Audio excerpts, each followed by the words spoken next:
Venezuela is a country of beautiful landscapes and surprising sights, from the coast to the mountaintops.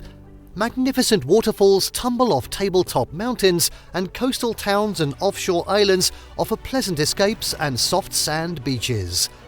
Inland, the Andes Mountains, soaring to over 16,000 feet, provide a stunning backdrop to colourful and lively cities, and the Orinoco Delta is teeming with wildlife. Caracas, the capital and largest city in the country, offers its own type of adventure with a number of cultural sites and surrounding attractions. The best places to visit are not always the easiest to reach, and Venezuela is no exception. In this video, we're going to be taking a look at the top 10 rated tourist attractions in Venezuela. Before we begin, make sure to subscribe to our channel for more awesome travel guides, and make sure you hit the notification bell so that you know when we publish a new video. So now let's cut to the chase. And at 10, Parque Nacional Los Medanos de Coro. Medanos de Coro National Park offers surprising sights with rolling sand dunes typical of a desert scene. The sand dunes, known locally as Medanos, roll across the landscape with twisting and curving lines, and some dunes reach up to 40 meters in height. Dispersed within the hills are a number of lagoons formed by decades-old flooding. This park is a fun place to wander around, slide down the dunes, take photos, and appreciate the diversity of landscapes that make Venezuela so unique.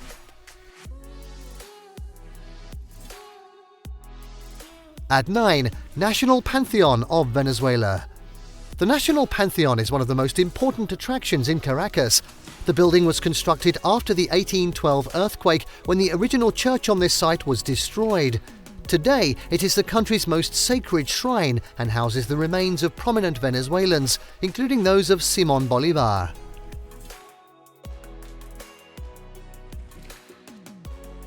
Next up at 8, Galipan. While few people plan to spend much time in Caracas, the city does have a couple of sights worth seeing. One of the highlights is a trip up the funicular to the small town of Galipan on Avila Mountain in northern Caracas. It is also possible to drive, but this is a twisty road that doesn't lend itself to looking around. The views from the top of the hill are spectacular, particularly on clear days when you can see Caracas and the coast.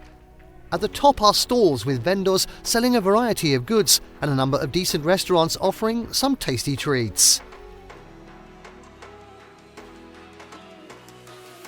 And now at 7, Orinoco Delta. The Orinoco Delta in the northeast of Venezuela offers a completely different landscape and experience than other parts of the country. The river delta is home to all kinds of interesting wildlife, from monkeys and macaws to piranhas. Riverside lodges offer multi-day packages that take guests out in boats for wildlife viewing and visiting local Warao people. Some camps also offer night safaris. The quality of the lodges varies, so it's best to do some research in advance. Trips can be arranged from Ciudad Bolívar, Ciudad Guyana, Puerto Ordaz, or from other cities, and can be combined with a larger tour of other areas.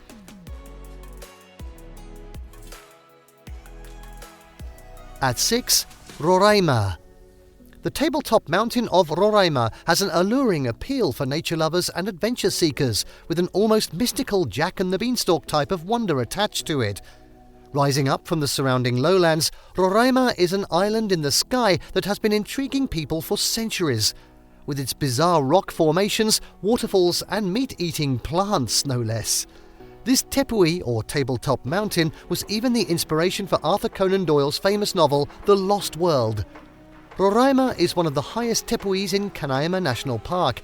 It is also one of the most easily accessible and a popular hiking destination, although it is a demanding multi-day hike.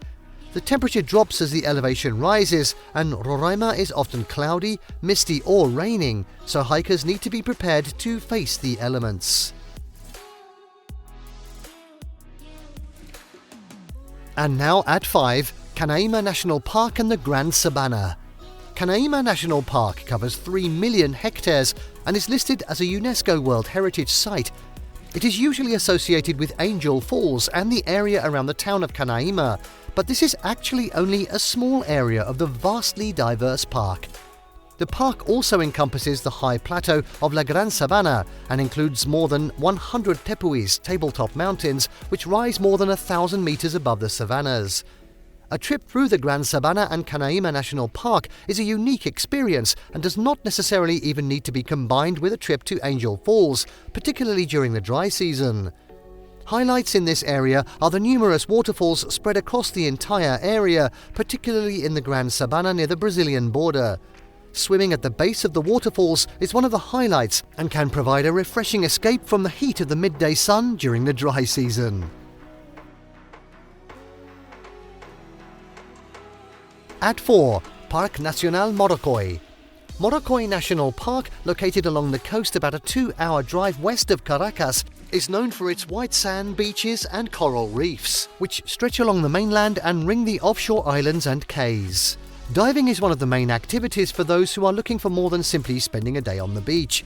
The park is also home to a large number of birds, from osprey and parrots to flamingos and scarlet ibis. Some of the most popular islands are Cayo Sombrero, Cayo Borracho, Cayo Sal and Cayo Peraza, to name just a few.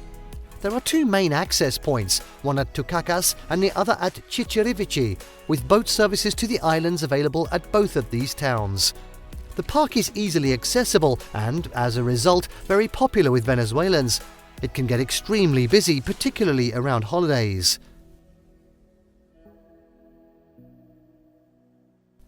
And now at 3, Isla de Margarita. Isla de Margarita is one of the more developed beach destinations in Venezuela. Lying approximately 40 kilometers north of the mainland, this is one of Venezuela's major tourist destinations for sunseekers. The island's main attractions are the beautiful soft sand beaches, which are popular with both foreigners and Venezuelans.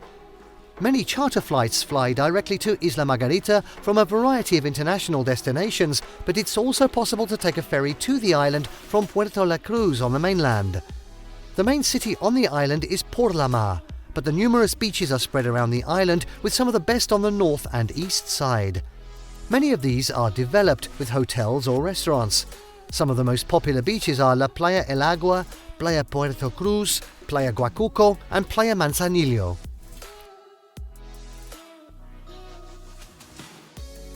And now at 2, Los Roques Archipelago.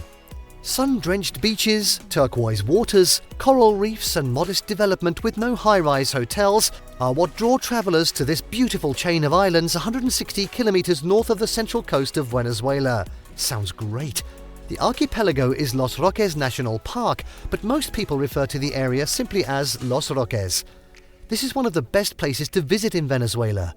The small seaside fishing village of Gran Roque on the island of the same name is the main settlement, with single-story homes painted in the typical bright colours seen throughout Venezuela. The buildings stretch out along the beachfront, which seems to go on forever. One of the highlights is the little island of Cayo de Agua. Reached by boat, this is one of Venezuela's most beautiful beaches, with shallow turquoise waters perfect for swimming and snorkeling. The islands are usually reached by aircraft from Caracas. There is no ferry service from the mainland. The airport is located in Gran Roque. Boats can be chartered from the town's waterfront area for those interested in visiting some of the surrounding islands, diving, or just taking a snorkeling trip. And finally, at number 1, it's Angel Falls. In the heart of the country, where tabletop mountains rise up like giant monoliths from the surrounding landscape, is Angel Falls. Dropping 979 meters, it is the highest waterfall in the world and one of the highlights of South America. This stunning site in Canaima National Park is remote and difficult to access, but flights over the falls are easily arranged. The best time to see the falls is during the rainy season, between May and November, when water is plentiful and the falls do not disappear into a mist before reaching the bottom as they do in the dry season. During the dry season, the falls may be a little more than a trickle, and you'll want to check in advance to see if there is enough water to make the trip worthwhile. The falls are usually visited by either a sightseeing flight or a 3-day boat trip beginning in the town of Canaima. The boat trip, which also includes a hike through the jungle to the base of the falls, is not a luxury tour by any stretch, with basic accommodation along the route. The boat trip may not be possible during the dry season due to low water levels in the river. Flights over the falls depart from many towns and cities and can be arranged from various places, including Caracas, Ciudad Bolivar, Santa Elena or Isla Margarita, as well as other major cities, although usually with a connecting flight. And there you have the top 10 rated tourist attractions in Venezuela. Did you like what you saw? Let us know in the comments down below. Share this video with your friends and don't forget to subscribe to our channel for more fantastic travel guides. See you next time.